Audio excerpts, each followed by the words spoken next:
Bonsoir à toutes et à tous. Ce soir, à Qui veut gagner des millions, nous vous proposons une émission exceptionnelle.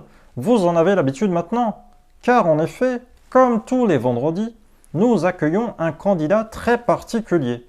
Un ex-musulman reconnu coupable d'avoir perdu la foi en l'islam que nous avons tiré au sort parmi tous les condamnés à mort dans toutes les prisons du Francistan afin de lui laisser une chance, peut-être, s'il répond bien à nos questions, d'échapper à la pendaison qui l'attend prochainement. Et ce soir, c'est tombé sur vous, Amine. Bonsoir, Amine. Bonsoir. Amine, voici la pyramide des gains. Vous allez devoir répondre à une série de 10 questions sur la religion islamique avec l'aide de ces 3 jokers. Le 50-50, le coup de fil à un ami et le vote du public. Si vous répondez bien à ces 10 questions et que vous nous prouvez par conséquent que votre culture générale sur l'islam est suffisante, vous empocherez la somme d'1 million d'euros. Vous échapperez à la peine capitale et nous vous expatrierons dans un des rares pays encore non islamiques de la planète qui accepte d'accorder l'asile à des gens comme vous. Mais si vous n'atteignez pas le sommet de la pyramide, peu importe la somme que vous gagnerez, vous ne toucherez rien et vous serez exécuté en direct à la fin de cette émission. Enfin bref, ce soir pour vous, Amine, c'est le million ou la mort. Ça vous convient? J'ai pas vraiment le choix pour rappel. Mais oui, ça me va. Je me pensais définitivement condamné dans ce couloir de la mort où je patientais. Alors oui, je suis content d'avoir été tiré au sort et je vais saisir l'opportunité que vous m'offrez. Formidable! Attention, c'est parti, nous jouons à Qui veut gagner des millions. Première question à 500 euros. Lequel de ces courants religieux ne fait pas partie de l'islam?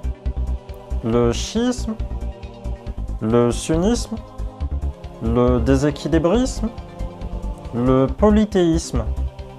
L'islam est un monothéisme, donc c'est forcément la réponse le polythéisme. Bien sûr, le polythéisme. Deuxième question pour 1500 euros. Quelle formule d'accueil prononcent les employés d'un hôtel hawaïen qui mettent un collier de fleurs autour du cou d'un chien d'aveugle? Allahu Akbar, Allahu Akbar, Allahu Snakbar ou Abracadabra? Il me semble que c'est à Hawaï que les gens disent Aloha pour se saluer, donc je dirais Aloha Klebar. Eh bien bravo, 1500 euros.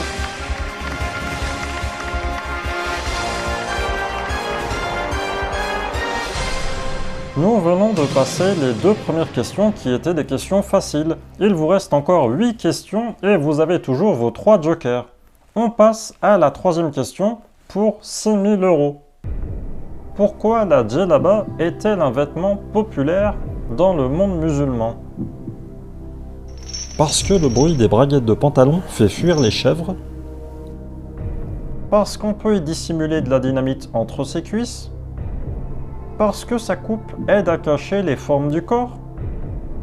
Pour faire comme Marilyn Monroe au-dessus des grilles du métro? J'avoue que je ne me suis jamais posé la question, mais en procédant par élimination, ça peut se deviner.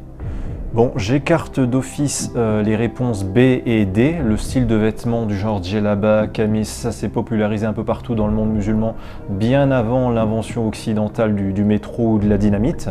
Et j'ai même envie de dire que plus les endroits islamisés sont reculés technologiquement, et plus ces vêtements minimalistes sont portés. Pour ce qui est de la phobie des chèvres par rapport au son des braguettes, je n'y crois pas trop. Et parce que les jeans slim qui moulent les jambes, l'entrejambe et les fesses, ou les bikinis on en trouve plus facilement en terre mécréante que dans les zones où le Coran invitant à la pudeur fait la loi, je dirais réponse C. La coupe de la djellaba aide à cacher les formes du corps. C'est votre dernier mot? C'est mon dernier mot. Pourquoi la djellaba est-elle un vêtement populaire dans le monde musulman? Parce que sa coupe aide à cacher les formes du corps. Bonne réponse. Pour l'instant, il n'y a pas de problème. On passe à la question suivante pour 12 000 euros. Lequel de ces groupes de créatures cités dans le Coran ne se prosterne pas devant Allah? Les animaux? Les ombres? Les montagnes? Les mécréants?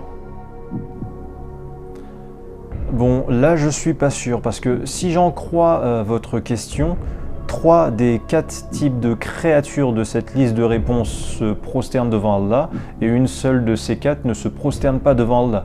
La logique voudrait que je vous réponde que ce sont les mécréants réponse D qui ne se prosternent pas devant Allah, mais du coup, ça veut dire que d'après le Coran, les animaux, les ombres et les montagnes se prosterneraient devant Allah.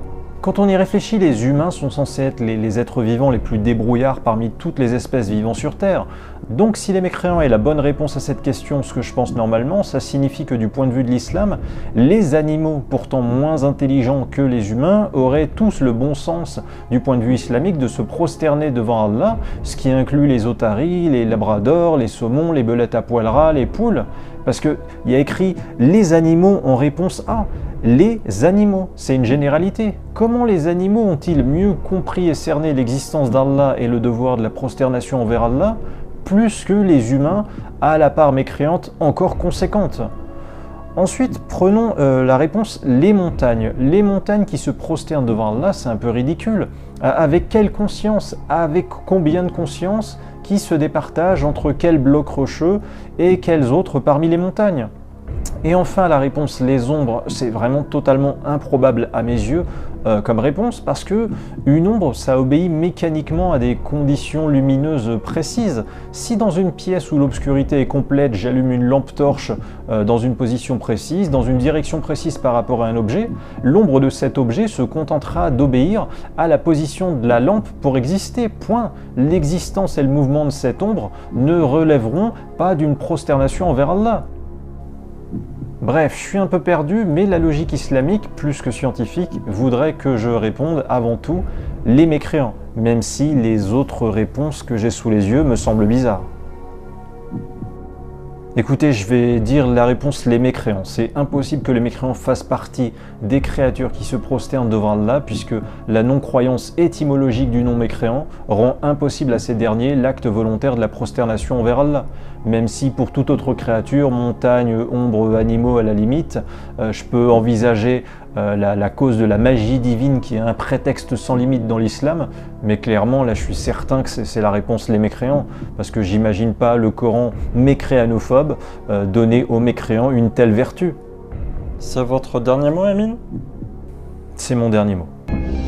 Lequel de ces groupes de créatures cités dans le Coran ne se prosterne pas devant Allah?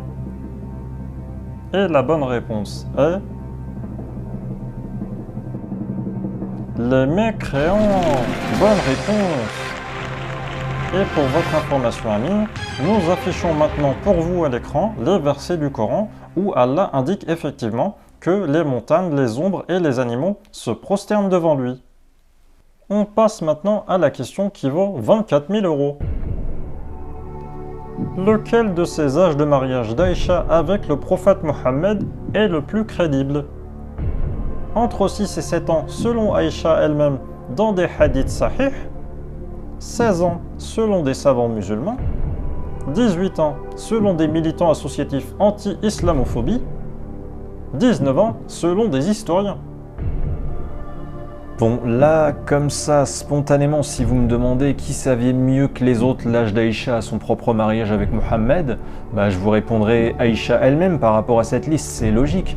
Les savants musulmans et les militants anti-islamophobie, bah, ils ont déjà un parti pris islamophile, mais qu'ils l'aient ou non, eux ou même les historiens les plus neutres, quelle pourrait être la source pour tous ces gens pour connaître l'information sur l'âge d'Aïcha se mariant avec Mohammed?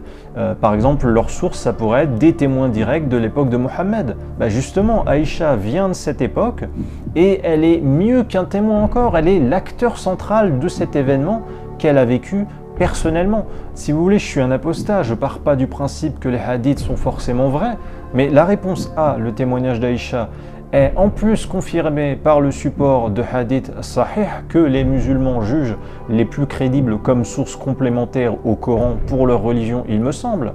Et puis, je n'imagine franchement pas Aïcha, âgée de 16, 18 ou 19 ans, qui se tromperait à ce point-là sur son propre âge lors de son témoignage et s'enlèverait une dizaine d'années en affirmant avoir eu entre 6 et 7 ans à son propre mariage, pourtant très récent.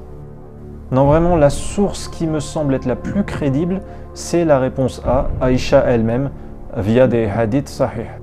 C'est votre dernier mot, Amine? C'est mon dernier mot. Lequel de ces âges de mariage d'Aïcha avec le prophète Mohammed est le plus crédible? Réponse: entre 6 et 7 ans selon Aïcha elle-même dans les hadiths sahih. Bonne réponse. Et on affiche bien les références des hadiths à l'écran pour vous, Amine, ainsi que pour nos téléspectateurs. Voici maintenant la 6e question à 36 000 €. Comment s'est achevée la vie terrestre du prophète Mohammed? Il est mort de vieillesse? Il est mort tué durant une bataille? Il est mort empoisonné par une cuisinière? Il a été élevé au ciel par Allah de son vivant jusque dans l'au-delà? Si Dieu est censé l'avoir fait prophète spontanément, j'imagine ce prophète bénéficier de la protection, de la bienveillance d'Allah, donc ça me donne envie de dire qu'il serait mort de vieillesse ou élevé au ciel, ou à la limite mort dans une glorieuse bataille pour défendre la veuve et l'orphelin, pour la symbolique. En tout cas, les réponses A, B et D, ça fait impressionnant, ça fait potentiellement glorieux d'une certaine façon. Mais par contre, la réponse C, je suis désolé, mais mort empoisonné par une cuisinière, ça fait vraiment ridicule. Une telle fin pour un prophète divin de son niveau, le dernier des prophètes, celui devant parachever la révélation finale d'Allah. En plus, au verset 67 de la sourate 5 du Coran, Allah dit, je m'en souviens, qu'il protégera Mohammed des gens. Et Allah dit de lui-même à de nombreuses reprises dans le Coran qu'il est omnipotent, donc il peut tout faire. Aussi, il est omniscient, donc Allah sait tout. Du coup, il ne devrait pas subir la tentative d'empoisonnement contre Mohammed sans être capable de l'en empêcher. Je vais peut-être utiliser un joker. Ils sont là pour ça, Amine. Je vais utiliser le 50-50. Très bien, ordinateur, veuillez retirer 2 mauvaises réponses. Il vous reste donc 2 réponses possibles. Le prophète Mohammed serait mort empoisonné par une cuisinière, ou il aurait été élevé au ciel par Allah de son vivant jusque dans l'au-delà. Alors je suis un peu perdu car je suis en train de réaliser, il me semble, que le prophète Mohammed a eu des funérailles puis un tombeau. Du coup, il a bien fallu mettre son cadavre dedans, donc la réponse il a été élevé au ciel par Allah de son vivant jusque dans l'au-delà, elle me semble subitement impossible. Je sais pas quoi faire. Est-ce que je peux vous suggérer de demander l'aide du public?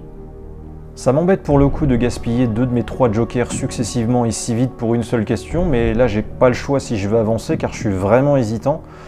Donc oui, je voudrais demander l'aide du public s'il vous plaît. Très bien, public, si vous savez, prenez votre télécommande et répondez à la question suivante. Comment s'est achevée la vie terrestre du prophète Mohammed? Vous avez 2 choix possibles. Réponse C, il est mort empoisonné. Réponse D, il a été élevé au ciel par Allah de son vivant, jusque dans l'au-delà.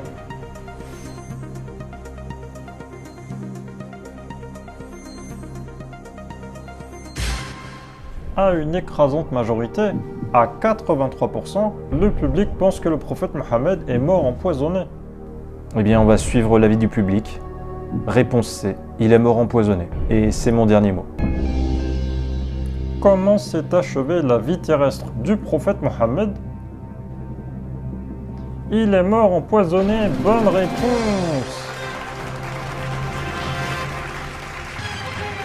Il vous reste encore 4 questions et vous n'avez plus droit qu'à un seul joker, l'appel à un ami.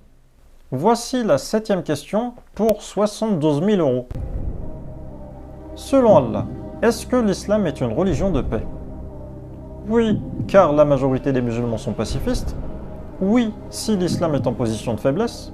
Oui, parce que les terroristes n'ont pas de religion. Ou oui, depuis ses origines et jusqu'à aujourd'hui. Bon, je suis presque sûr que la réponse C n'est pas la bonne réponse. C'est une vulgaire fable, le coup des terroristes qui n'ont pas de religion. D'abord parce qu'une religion peut promouvoir la terreur, donc appliquer cette religion de terreur, c'est devenir un terroriste. Ensuite, les terroristes, ils démontrent pas par leur terrorisme des capacités intellectuelles ou de lucidité supérieures. N'importe quel abruti peut croire en une religion, vraie ou fausse, on s'en fiche. La croyance, en tout cas, c'est pas une preuve de sagesse. Donc l'idée reçue voulant que les terroristes n'auraient pas de religion, ça sous-entendrait soit que toutes les religions au monde sont pacifiques et inoffensives, soit qu'un terroriste est forcément trop lucide ou trop cartésien pour la foi religieuse. La réponse D, je l'écarte aussi parce que l'islam a conquis des territoires au nord de la péninsule arabique et en Afrique du Nord par des guerres de conquête. Tout le monde sait ça, même les savants musulmans qui ont le plus étudié l'histoire de l'islam le savent. À titre personnel, je pense que la réponse B est la plus cohérente. J'imagine bien qu'Allah aurait conçu un islam qui ne doit être pacifique que quand il est plus faible que la partie adverse, mais qui, une fois en position de force, devrait cesser d'être pacifique. Ça pourrait être la réponse A dans l'absolu, mais je n'y crois pas forcément, parce que oui, on peut voir autour de soi que la majorité des musulmans ne sont pas armés, ne font pas la guerre. Mais la question ne parle pas de comment les musulmans définissent l'islam, mais bien de comment Allah, le maître à penser, définit l'islam. Je vais donc valider la réponse B, oui, si l'islam est en position de faiblesse. C'est votre dernier mot? C'est mon dernier mot. Selon Allah, est-ce que l'islam est une religion de paix? La réponse se trouve au verset 35 de la sourate 47 du Coran.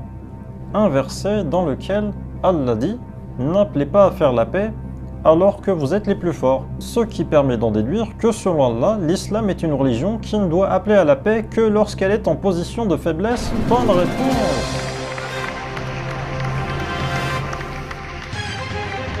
On arrive à la 8e question à 150 000 €. Au paradis d'Allah, tandis que les hommes auront des houris vierges pour se satisfaire sexuellement, qu'auront donc les femmes comme équivalent?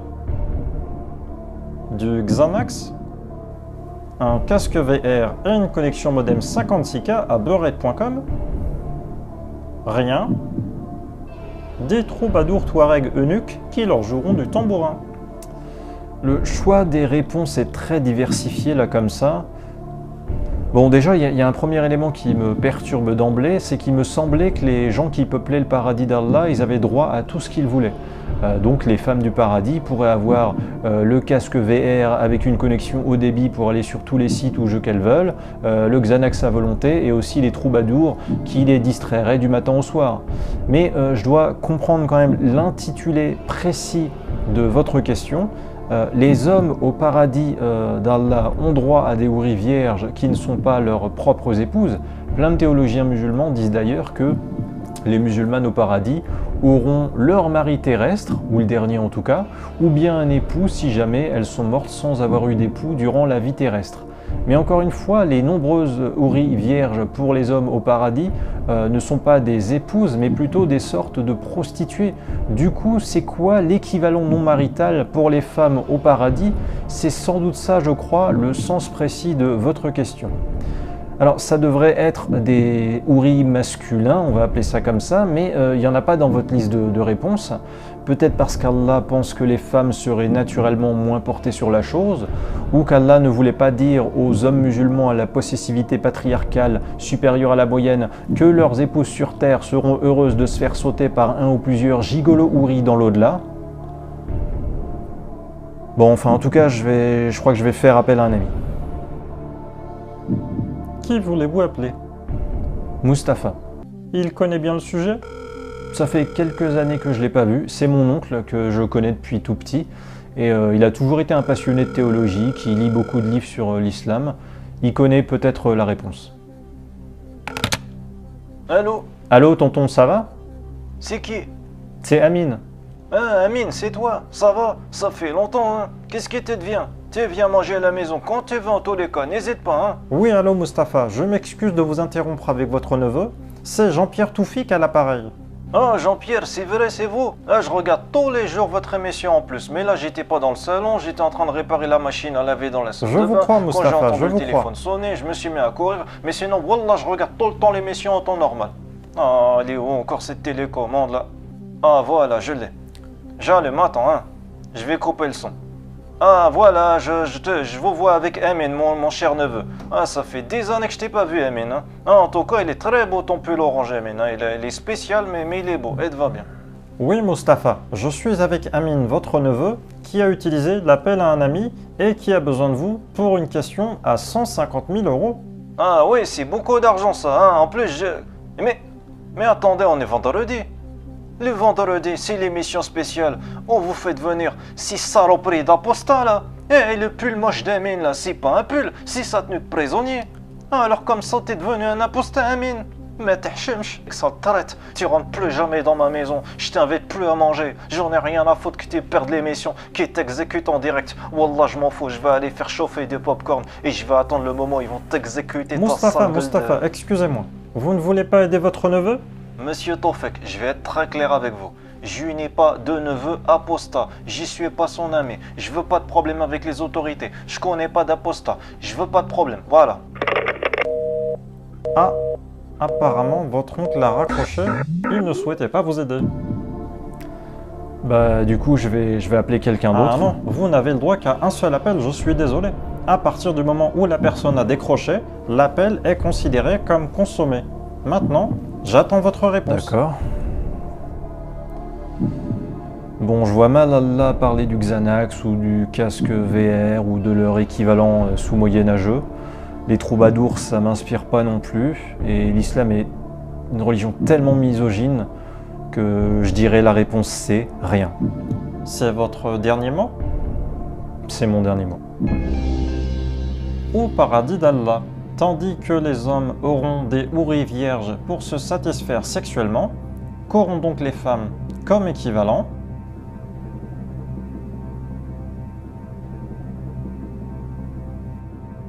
Rien, bonne réponse!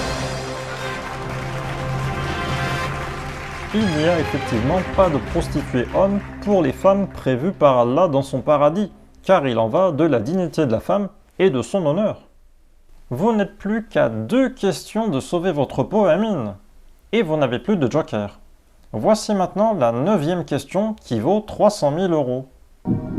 En 2037, entre les 2 tours de l'élection présidentielle, lequel de ces 4 partis politiques éliminés au premier tour n'a pas appelé à voter pour le futur président Sadiq Abouchri du parti centriste Charia et Progrès afin de faire barrage à Marianne Lafrance du parti d'extrême droite Égalité Femmes-Hommes et Liberté de Penser? En marche vers la prosternation? La France insoumise à l'islamophobie? Eurabi Écologie Les Verts? Ou le Parti communiste français? Bon, ça fait appel à des souvenirs de l'histoire récente de notre pays, mais pas trop, ça s'est passé il y a maintenant 10 ans quand même. Alors je me souviens que le Parti communiste français avait effectivement appelé à voter pour Sadiq Abouchri, puisqu'il avait ensuite dénoncé dans les médias une trahison en disant qu'une fois élu, M. Abouchri n'avait pas tenu sa promesse d'inclure des ministres communistes dans le gouvernement. Et d'ailleurs, tous les dirigeants du Parti communiste ont par la suite été arrêtés et internés en hôpital psychiatrique, ça je m'en souviens bien, parce qu'un incendie accidentel avait brûlé tout l'hôpital psychiatrique quelques semaines plus tard, et tous les dirigeants communistes internés étaient morts dedans, puisque les pompiers de la caserne à proximité de l'hôpital psychiatrique avaient tous été envoyés la veille en séminaire à l'autre bout de la France, à la grande mosquée de Lourdes pour une formation. C'est vraiment pas de bol, tous ces concours de circonstances fortuits qui se sont succédés à ce moment-là quand on y pense. Enfin bref. Ensuite, la France insoumise à l'islamophobie, je crois qu'elle avait aussi appelé à faire barrage à Marianne Lafrance et à voter pour le président Sadiq. Oui, je m'en souviens bien maintenant, car le dirigeant de la France insoumise à l'islamophobie, Jean-Luc Mélenchon, avait profité de son premier pèlerinage à la Mecque pour tenir une conférence là-bas, afin d'appeler les Français à voter pour Sadiq et contre Marianne. Donc ça va se jouer entre En Marche vers la prosternation et Eurabi Écologie Les Verts. Écoutez, je sais pas, j'ai plus de joker. Donc je vais dire au hasard, à l'intuition, En Marche vers la prosternation.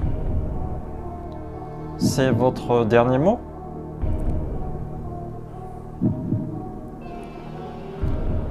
C'est mon dernier mot.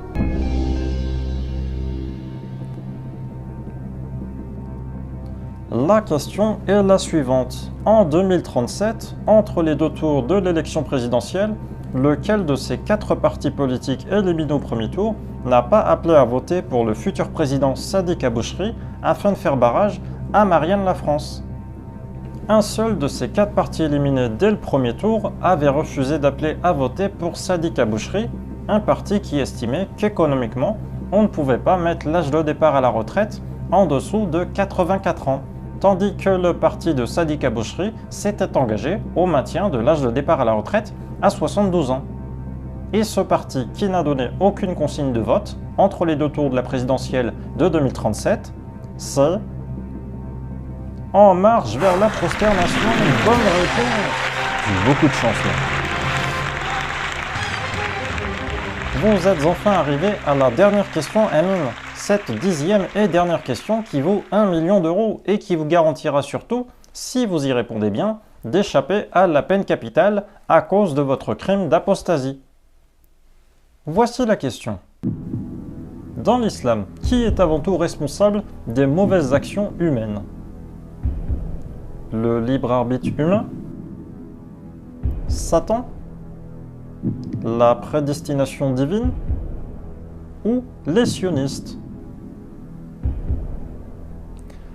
Au vu de la difficulté croissante que j'ai eu à répondre aux questions précédentes, je suis quand même assez étonné de tomber sur cette question pour le coup, qui me paraît comme ça bien moins compliquée en comparaison. Bon, déjà, j'ai jamais trop compris, je vous avoue, le système de la responsabilité du péché en islam. Les humains sont jugés au jour du jugement dernier par Allah, puis sont condamnés à l'enfer ou alors récompensés du paradis, ce qui signifie donc qu'on leur reconnaît une responsabilité individuelle dans leurs actes, bons ou mauvais. Mais en même temps, et Mohammed le messager l'a confirmé, ce serait le diable Iblis Satan qui nous ferait faire nos mauvaises actions à nous les humains. Et en même temps, Allah a créé le destin de tout le monde depuis notre conception dans le ventre maternel et il y a consigné chacun de nos actes de la totalité de notre vie, de la naissance à la mort. Autrement dit, on serait juste des marionnettes du destin. Et en même temps, j'entends à longueur de journée l'excuse « c'est les sionistes, c'est les sionistes, c'est les sionistes » pour expliquer tous les malheurs du monde qui accableraient les lieux où l'islam fait la loi. De toute façon, en théorie, Allah est quand même censé être prééminent, au-dessus de tout le monde du point de vue de l'islam. Donc il ne peut pas subir d'étouffement de sa volonté ou de ses actes par la force d'un humain avec ou sans son libre arbitre, sioniste ou non, ou de Satan. Donc je vais vous répondre, la réponse c'est la prédestination divine. C'est votre dernier mot, Amine? C'est mon dernier mot, Jean-Pierre. L'ultime question à 1 million d'euros est la suivante. Dans l'islam, qui est avant tout responsable des mauvaises actions humaines? Et la réponse est... les sionistes. Eh oui! De quoi? C'est une blague? Absolument pas, c'est la bonne réponse. Non mais est-ce que vous vous rendez compte? Attendez. Est-ce que vous vous rendez compte que cette réponse est un total non-sens théologique? Vous vouliez juste caser une propagande israélophobe dans votre questionnaire, là, c'est pas possible. Désolé Amine, vous avez perdu. Adieu.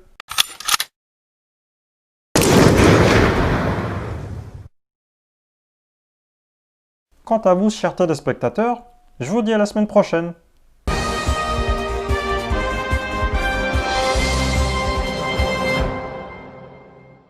Voilà, cette vidéo qui est une grosse production qui aura nécessité beaucoup de travail est à présent terminée. J'espère que ce sketch, cette parodie en l'apparence uniquement divertissante et récréative vous aura appris pas mal de choses, car comme à chaque fois que je fais une vidéo dans laquelle l'humour et la fiction sont le fil conducteur de ce que je vous dis, vous pouvez constater que j'oublie jamais de vous transmettre de l'information et de vous faire réfléchir de façon indirecte, voire subliminale, avec l'absurde, la contradiction, ou la caricature, voilà.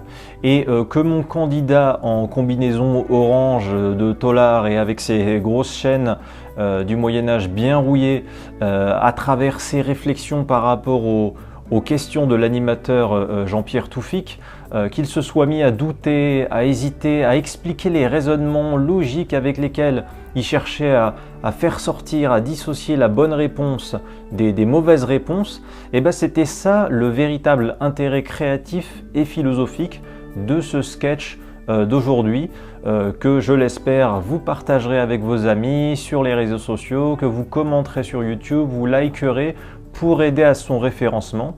N'hésitez pas à vous abonner à ma chaîne YouTube afin de ne pas manquer la prochaine vidéo que je vous prépare. Un grand merci aux gens qui m'aident et me soutiennent sur Tipeee. C'est grâce à eux que je peux plus souvent faire ce genre de vidéos comme aujourd'hui qui demandent un peu plus de moyens que d'habitude. Si vous voulez m'aider sur ma page Tipeee, vous avez le lien en description de vidéo. Si vous voulez lire mes livres Il était une fois l'islam ainsi que mon nouveau livre sorti le mois dernier, mon roman Nul n'est censé ignorer la loi de la jungle, là encore vous avez le lien en description. Portez-vous bien en ces temps difficiles. Voilà, et puis je vous dis à bientôt.